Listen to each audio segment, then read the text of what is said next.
Three, two, one. Oh, we already started. Okie dokie. So, today in Mist Culture, I'm going to be talking about Squid Game. Yeah, I know. We were all locked in. We had nothing else to do except for work. And apparently watch TV, which I didn't do. So, one of the things I missed out on was Squid Game. Well, why didn't I watch it? Um, Probably because I thought it was just all hype.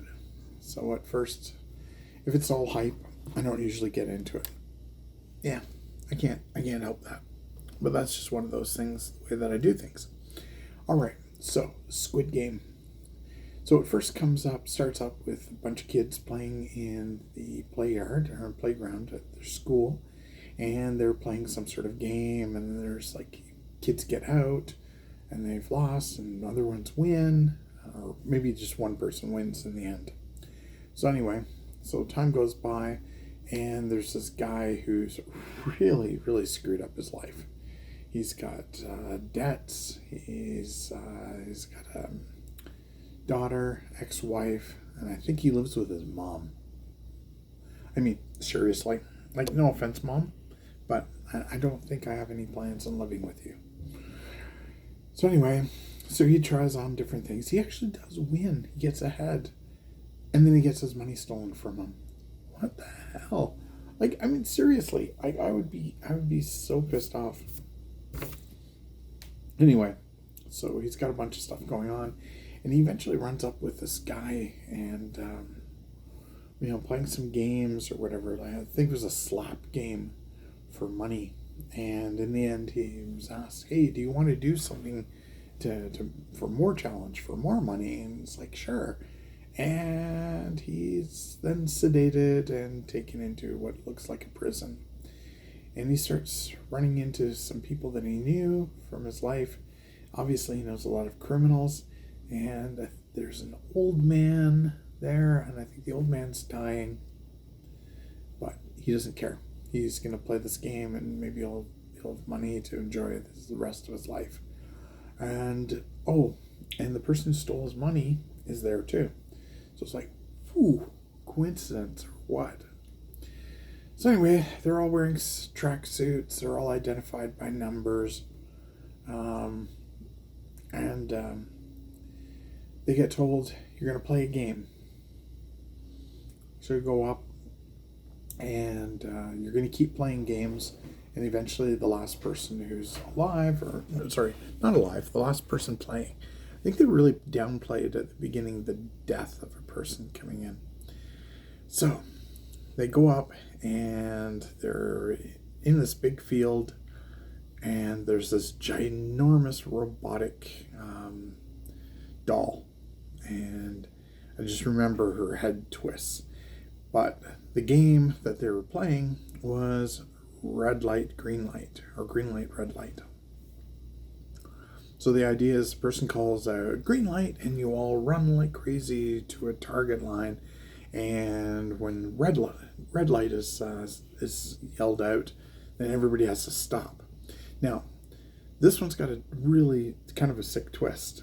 Okay, the surprise is if you don't come to a complete stop, right? You can't go running and go, "Oh, I made it."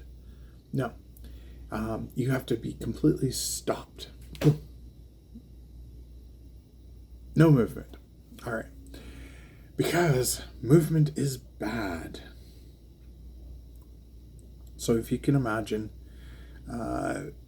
this bizarre game, you have to make it past the finish line. And when red light is called and you don't stop, you're shot dead. Just gone. And holy cow, I guess, I don't know. The people in this, I think the main protagonists that are shown here, they had a life of crime, they had debt, they had everything else going on. And to be honest, their life was pretty rough. I think if they were still in the real world, that would have been it. They would have pursued their life. They would have wound up in jail, or they might have been murdered. all sorts of nefarious and unscrupulous people in their world. But in this case, I guess they agreed to join up with this game, but I don't think they would have if they realized what the stakes were. In any event, they're playing for the end, so the protagonists win. That doll, though, I didn't watch the series originally. As I said, that's why it's here and talked about. But I'd seen pictures of that doll, and I thought, wow, that's kind of like sweet and creepy and bizarre all in one.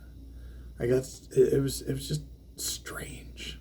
Anyway, of course. Oh, and it's also all in Korean, right? So Korean is the big language of the day.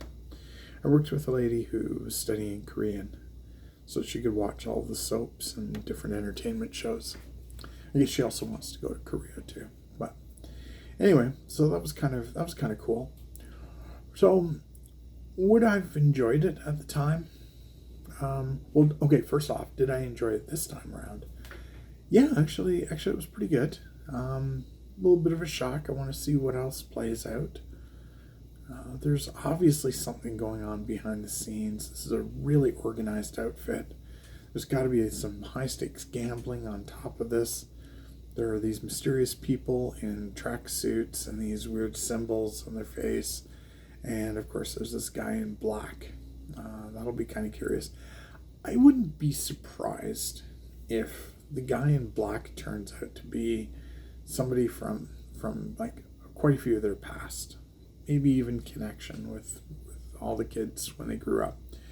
Maybe even one of the kids that were in that first game. That's my guess. I have not watched or read any spoilers. I just know that these protagonists are probably going to live, except for a few.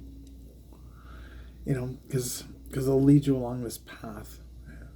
That's how writers do it. And they may have like a love interest that shows up. They might have this redemption arc on a character. I think the one that has the most redemption coming towards them will be the one that actually gets killed in the second last episode or something crazy like that. So going back to would I have enjoyed it when it first came out? I don't know if I would have. I was in a weird state of mind at that time. And I think I would have watched it just for the sake of watching it. I think watching now is making it into my own special time and weird place. I think that's probably better. But I did like it. I did like it. I'm not sure what I'm going to be watching next. I think I got recommended a movie to watch. I think it's let's see. I think it's Mary and Max. That's it. So I'm going to watch Mary and Max next, and I'll give my input on that. I've watched a few other things recently.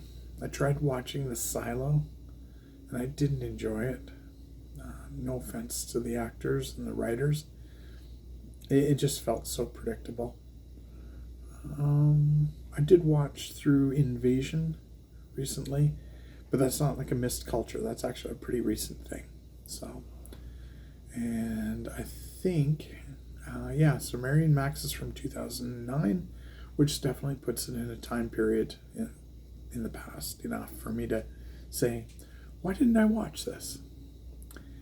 Oh, so I think that's about it for this one. I apologize for the gap. I had a lot of things going on.